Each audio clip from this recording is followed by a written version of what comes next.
En Mauritanie, le pouvoir disposait à des élections anticipées. Dans la perspective d'un dialogue national, le pouvoir mauritanien serait disposé à l'organisation d'élections présidentielles, législatives et municipales anticipées. Objectif: créer des conditions d'un climat politique apaisé entre le pouvoir et l'opposition. L'idée d'organiser des élections législatives anticipées, comme cela a été dit par le ministre mauritanien de la Communication, rentre dans le cadre du débat général demandé depuis maintenant une dizaine de jours par le Premier ministre mauritanien. Le Premier ministre mauritanien a donné une feuille de route contenant les engagements du gouvernement pour un dialogue inclusif entre Mauritaniens, dans lequel toutes les portes sont ouvertes, toutes les issues sont sur la table, dont, bien entendu, celle-là, comme le ministre de la Communication l'a donné. En tout état de cause, une rencontre est sans doute prévue dans les prochaines heures, voire ou les prochains jours.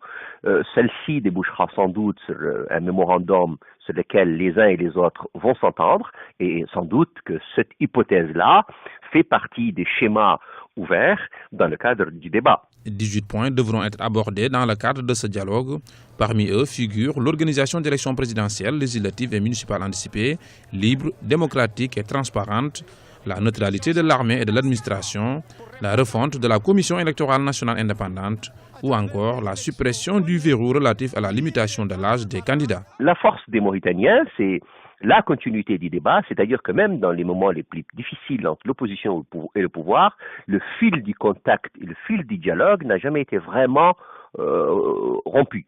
Et donc, nous en avons là l'illustration, encore une fois, très importante de mon point de vue, de la continuité de ce dialogue qui, j'espère, aboutira très vite et rapidement sur un mémorandum d'entente entre les uns et les autres. Ce dialogue devrait permettre de décrisper le climat politique dans le pays. Certains membres de la société civile dénoncent des atteintes aux droits de l'homme. Le leader de la jeunesse aratine, anti-esclavagiste et ancien candidat de l'IRA à la présidentielle, Birahim Ould Abeid, ainsi que 2 de ses camarades ont été condamnés à 2 ans de prison ferme le 15 janvier 2015 pour offense et désobéissance à la force publique. Un verdict considéré comme une décision politique par l'opposition.